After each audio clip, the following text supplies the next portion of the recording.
Yes. If I could give a book 6 stars, this would be getting it. Wait a second. This is my channel. 6 stars goes to Children of Time by Adrian Tchaikovsky.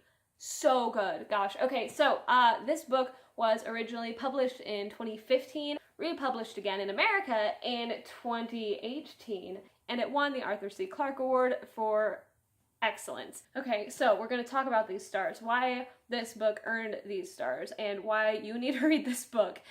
So starting with plot, which is all I needed to get into it.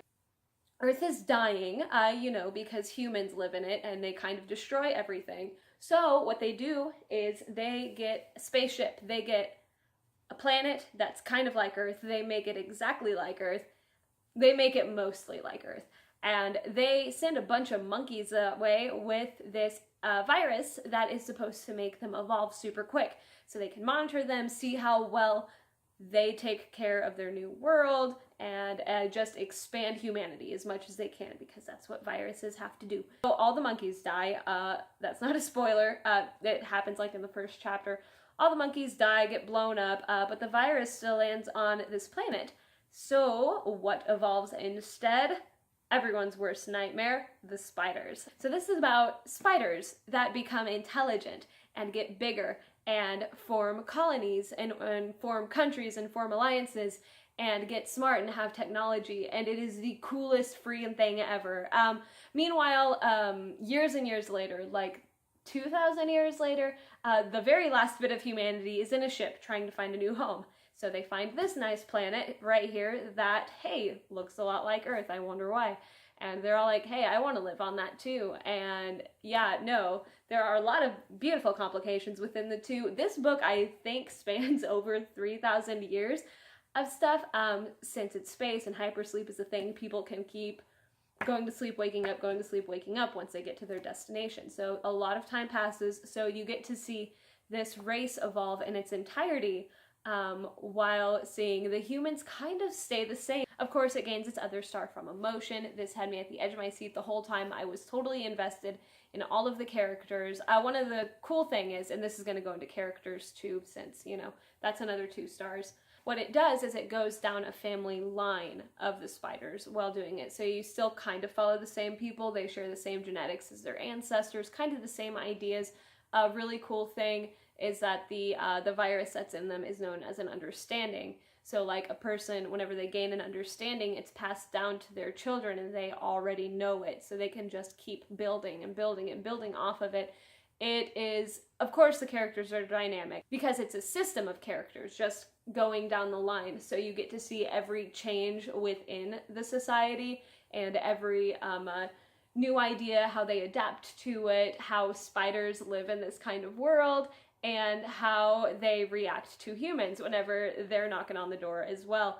Next star, of course, goes to importance. As you're seeing a new civilization evolve and rise up and learn its stuff that's passed down, you get to see a lot of problems that are also with humanity, and you can see how the spiders deal with it. They go into race wars, they go into religion wars, they go into sexism quite a bit, because with spiders in nature already, women are the dominant and like the males are the smaller ones. They mostly get eaten after sex, all that stuff. So in here, it's a very female-dominated society. They kind of treat the men like dirt, which was a very fascinating flip to see, and you got to see how they dealt with that and evolved in sexism. So honestly, it has a lot of really great things to say about society in a whole. Sorry, I keep raving and getting off track, so this is like the 6th cut of this. Last 2 stars, once again, I already talked about go to character, which the humans are very well developed.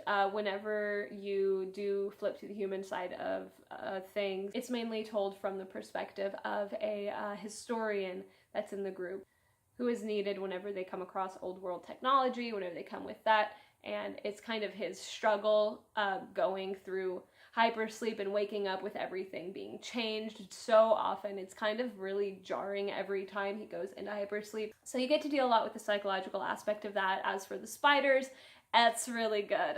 So as far as characters go, it does go into psychology a bit more, but it's more of a but it becomes more of a sociological standpoint on books, which you don't get to see very often. Most books are concentrated on like one person or a group of people, not as a society as a whole. So I thought that was incredibly fascinating. I don't know, it's kind of being able to see things go from like a creator's point of view, or like a God's point of view, looking down, watching the society as it ages through the years, which is a very interesting perspective.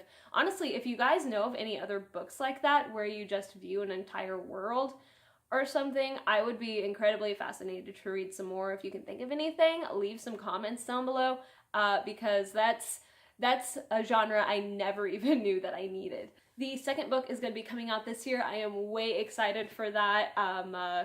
So yeah, guys, definitely read this before that happens. I know it looks lofty being 600 pages, but it was actually a really quick read for me just because I couldn't put it down. So 6 out of 5 stars. Oh, sorry, the last star is just for coolness, and I feel like I don't even have to explain that. So, all right, guys, hope you all have a great day. Thanks for tuning in. Later, taters.